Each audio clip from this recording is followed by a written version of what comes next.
Can you tell us a little about yourself, your name, where you're from, and what it is that you do? Yep, so my name's Paul Arnett, and I go by the name of Subsonic Beatbox. I'm from Peterborough. I've lived here all my life, and I teach beatboxing, and I really enjoy beatboxing. I've done beatboxing shows, car shows before as well, and also the UK Championships.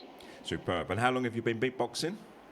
I've been beatboxing for about 13, 14 years now, so I started when I was around 19, and I'm 32, 33 now, so yeah. Also, I saw in one of your videos on YouTube, you unboxing the RC505, and this is a beatboxer's weapon of choice. I first saw Dub Effects using it, and I almost got one myself, actually. But can you tell us a little about the RC505 and how it fits into your workflow? Yeah, sure. So, I used to use an old looper before called a Chaos Pad, but there was sort of limits to that. It could only record for a certain amount of time. So this new RC505, it allows you to record for as long as you like.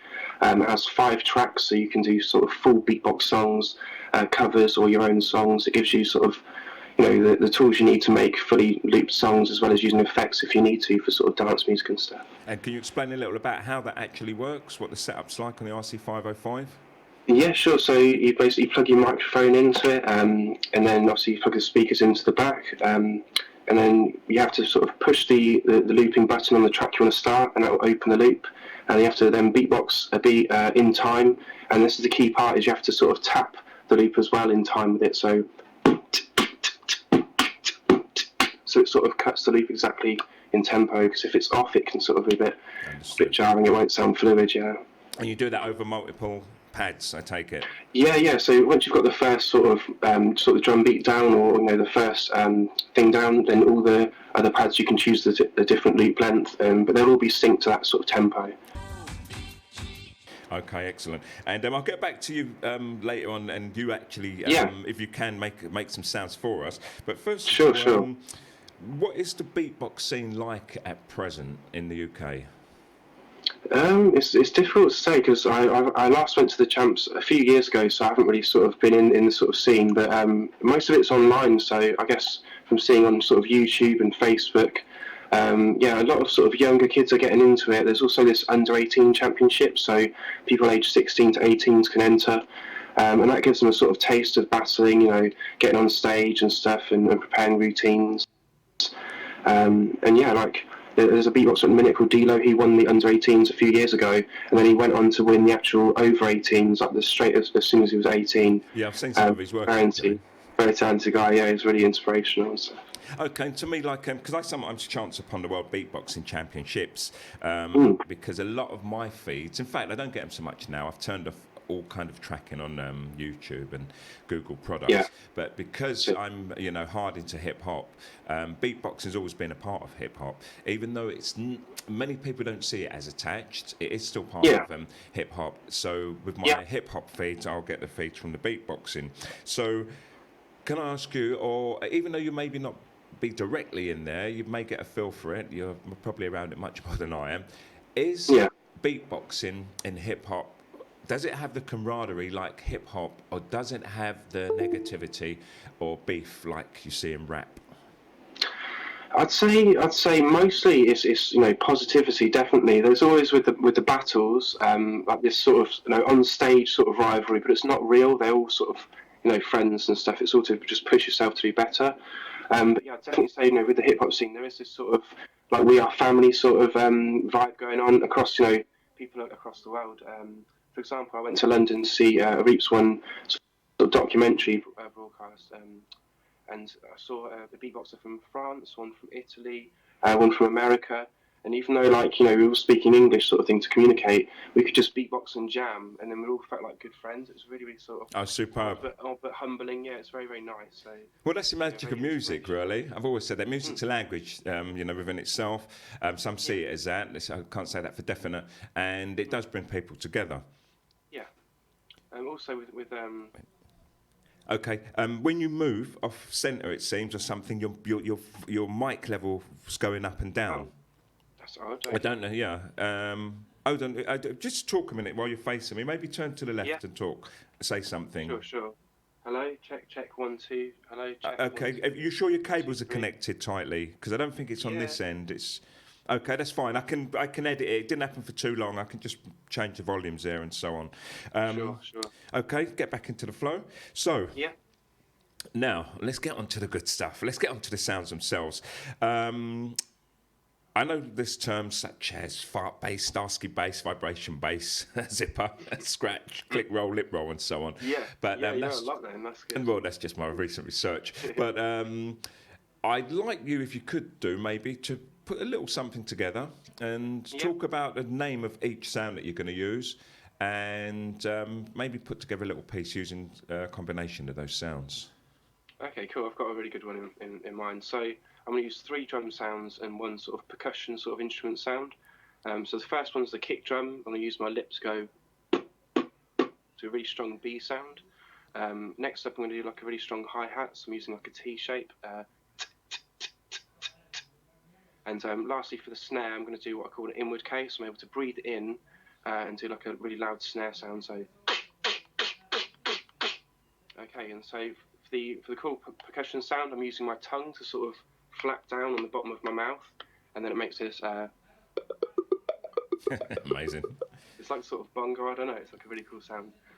So here we go. So I'm going to start with just hi-hat, and then I'm going to bring the snare in, bring the kick drum in, and then bring in the sort of hollow clops as well. Let's go.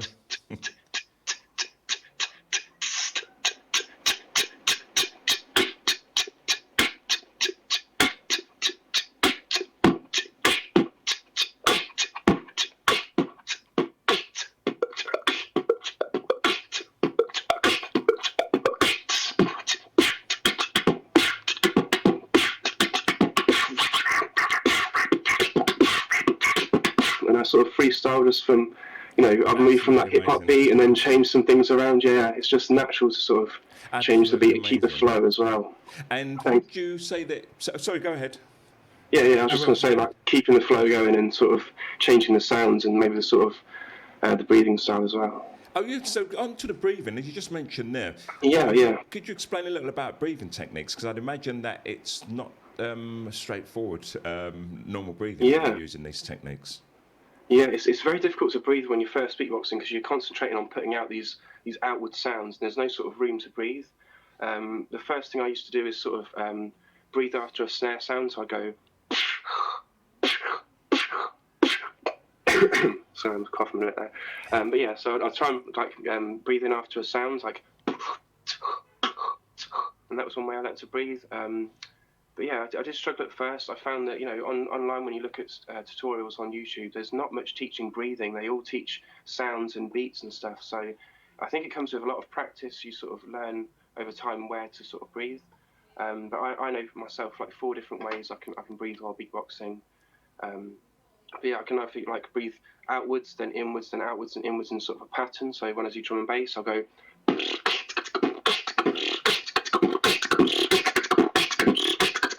I can sort of keep that going forever because I'm able to breathe in and out. Yeah, I'm just breathing quite fast. And then for something like for example, like you said about the lip rolls, and there's inward bass as well. For this style, you're using a lot of inward sounds, so you're having to like. I'll explain in a second. So.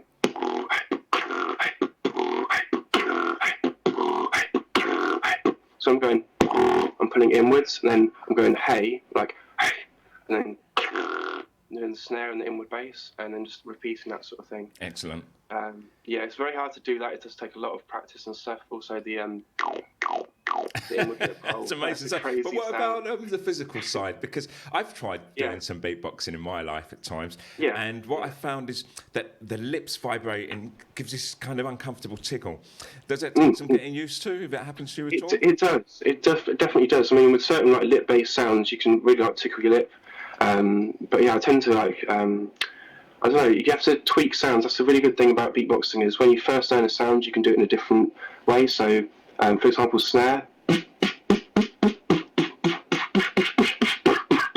have to learn to sort of like mould it with your mouth and shape it. Yep. Yeah. Okay. It's the same with any sort of sound. Like for example, throat bass is one of the first really cool sounds I learned, which is it's sort of growling and sort of humming at the same time. So.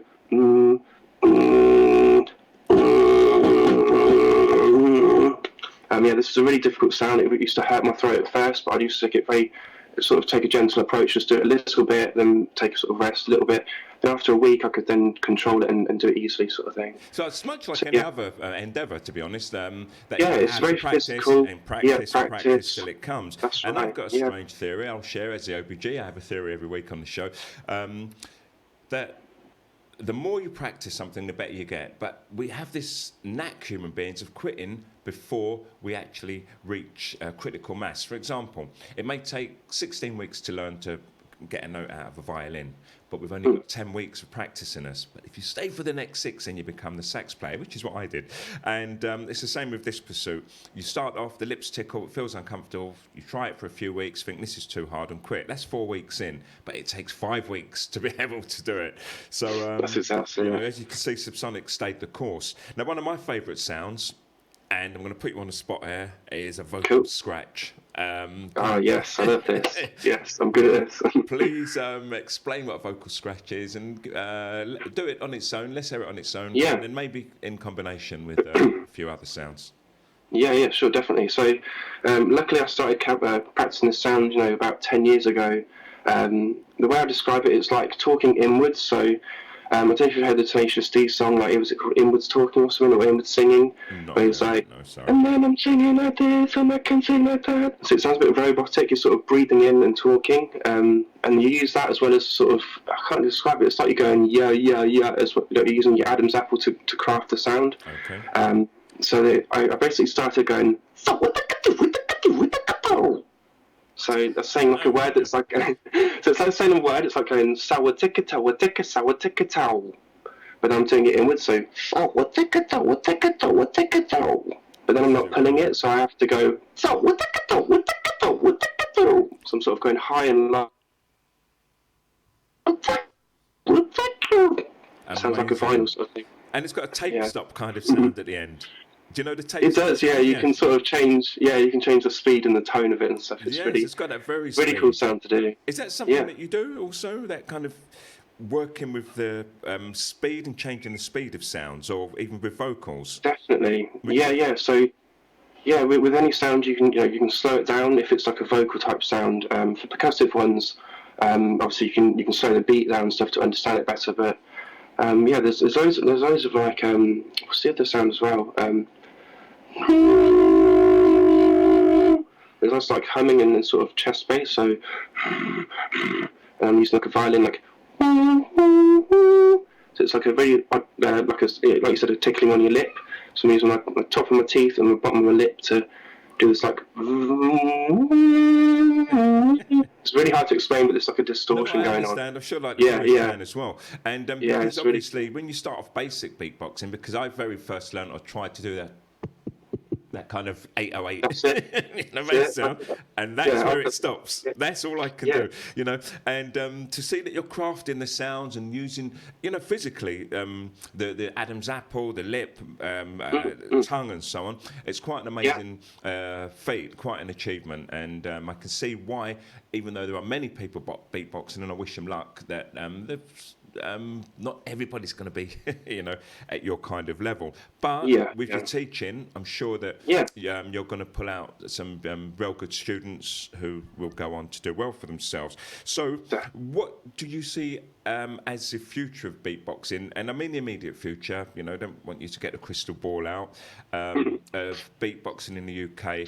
Do you think, for instance, like, this is one of those long questions, and I always say I don't like people who like ask long questions.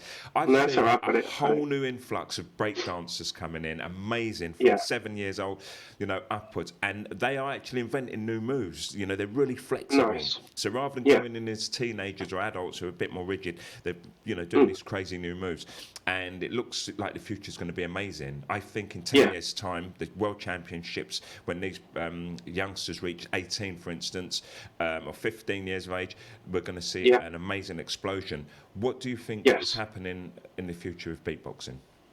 Yeah, so for me, like I've been obviously like following the scene for the last 10 years. I can tell you how like beatboxing as a whole has sounded in the battle scene. It's changed a lot. Like at first, it was very much hip hop. I started with hip hop myself as well, so it's mainly hip hop and stuff. Everyone try and get as much sort of realistic sound to say like Cypress Hill beat or a Dr. Dre beat or something. So if you could do the perfect violin and bass, then you would like the best beatboxer.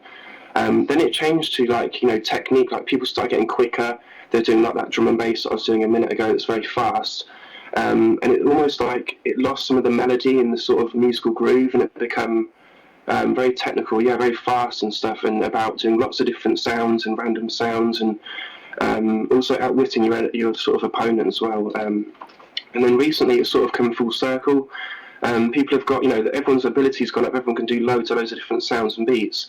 But people are now making up their own songs and performing more musical songs and covers, as well as doing like amazing techniques to impress people. So it's like all the best bits of beatboxing are all just being showcased at once, I guess. Oh, super. And that's what I see for the future. It's just more the loop station, for example, as well. They've started doing champs. I think it was a few years ago, and that's just got even better and better. Like the quality of the sound, as well as the reaction from the crowd, like people actually dancing like it was a nightclub. It's definitely like this new era of sound sort of thing. So do you think there's going to be, at any time, just a personal opinion, Yeah. we'll see either a song in the popular music charts or even the dance charts that's, it may have been done already, in the subculture. Yeah. But do you think we're going to see a song that's going to be I predict soon. Dance song coming out soon. I think the artist will be So-So because he can create such a cool electronic sound. It just doesn't sound like beatbox anymore. And I've seen it performed like in clubs and stuff, and everyone just loses their mind and goes crazy, sort of thing. So I've been one of those people. hopefully, like the energy from it is just. I mean, everyone I've heard who's listened to him has just said, yeah, he's amazing. He's really good. Oh, excellent. There's loads of really good loopers and stuff. So. Well, it's good to hear that you that you big up these people. It's really nice to hear. Yeah. And I really think that's important. I think a lot of my success in the things that I've achieved in life have been where I've gone partly, and this is going to sound strange to some of you people who won't open up, I've thrived on the hate sometimes. People who don't want you to succeed, and so it can drive you. But more than anything, I've succeeded because of my admiration for other people, and I think that's really important. And as you can clearly hear, Subsonic has got a lot of respect for other beatboxers. So can I ask you, and I know the list is probably very big, but the first people that come to your mind, tell us a little about some of your favourite beatboxers. Okay, so I'd say the first, the person that I listened to who got me into it was Razel. He's like the godfather of America. He's amazing. And then it was like Faith SFX, who's from UK, Reaps One, and then obviously nowadays got D-Lo, Contrix. There's loads from UK. There's too many to mention, sort of thing. I understand. And then across the world, there's just so many. There's lots of guys in America. Even countries, say like Indonesia, they've got top beatboxing. They've got teams and stuff. It's definitely like a global thing as well at the minute. So I'm inspired by everyone. So for example, if Reaps One puts out a really good song that really sort of touches me, I'll see a cover of it by some sort of other person, and I'll always watch that, and it will always get sort of positive, feedback and stuff from people. And yeah, I've done myself a cover of that song as well, just because I felt like this beatbox song, it means something to me. It made me sort of connect emotionally. Excellent. So I just thought I'd try and make it on my new RC505. And yeah, I was really impressed with the results, sort of thing. I can sort of link you if you want to hear it. Yeah, I'll come to that actually. At the end, I definitely want to leave, your contact details. And nice. Talking about your music ability, or going back to that, did you have any musical skills before? Do you think they're essential? And is being a singer an essential part of beatboxing?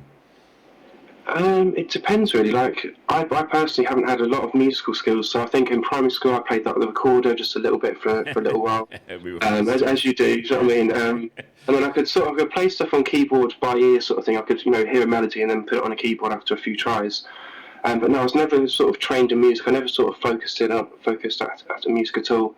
it was only till I left school that I met this my friend who was beatboxing, and he was sort of showing me how it's done, and I was just like, how's he doing that? And then at the time I was making beats on Fruity Loops, sort of getting into hip hop and instrumentals and stuff. Okay. And yeah, I sort of put that aside and just focused on beatboxing, because for me it was, I can do it any time. And yeah, I just immediately sort of fell in love with it and stuff. So superb. Okay, yeah. so there's hope for everybody. They don't necessarily have to be a musician, and that applies to No. anything. If you apply yourself, you can learn it. So, can I ask you, Subsonic? Can you give us or share places where people can find you to see your work, and also maybe where they can subscribe or get lessons? Yeah, sure, yeah. So I've got my YouTube channel. I've got actually 2 of them. My most active one is the tutorial one. So that's if you just search Subsonic Beatbox tutorials, that should come up there. And obviously just type Subsonic Beatbox for my other videos as well. Super. I'm also on SoundCloud as well. If you type in Subsonic Beatbox, you should be able to find me. On Facebook, I've got my Facebook page. If you just type in, I think it's facebook.com/Subsonic BBX or Beatbox, I'm not too sure. We can just find it in the search. Okay. I'm on Instagram as well if you obviously search Subsonic Beatbox. And for lessons, I'm mainly teaching on an American website called Lesson Face. I've been doing that for the last 3 years. I'm lucky enough to have done, more lessons than I realised I could have done. I've done 170 lessons in the last 3 years, and had 55-star reviews, which is crazy. There's no other beatboxer on there that's done that sort of well. It's made me like, whoa, I'm actually quite good at this. So really humbling. Yeah, and then I'm actually running a sort of group class for the first time. That starts in January the 20th. So I can leave like a link for that or something. I think it's, if you just like search on Lesson Face. If you get that to me afterwards, I'll put that up in text, on the boards, because people may not, remember it if they hear it audibly. Okay, so would you be able to please, Subsonic, give us something to play out with, as long or short as you like, and cool. We'll leave you with that. Thanks for listening, everybody. This is Subsonic, and he's going to play us out with some music. Cool. Okay, guys. So I'm going to try and go through all the genres of beatboxing that I know, or genres of music. So I'm going to try and mix between them as well. So here we go.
Thank you very much. It was amazing, and that's the first time I've heard someone do ragga and beatbox.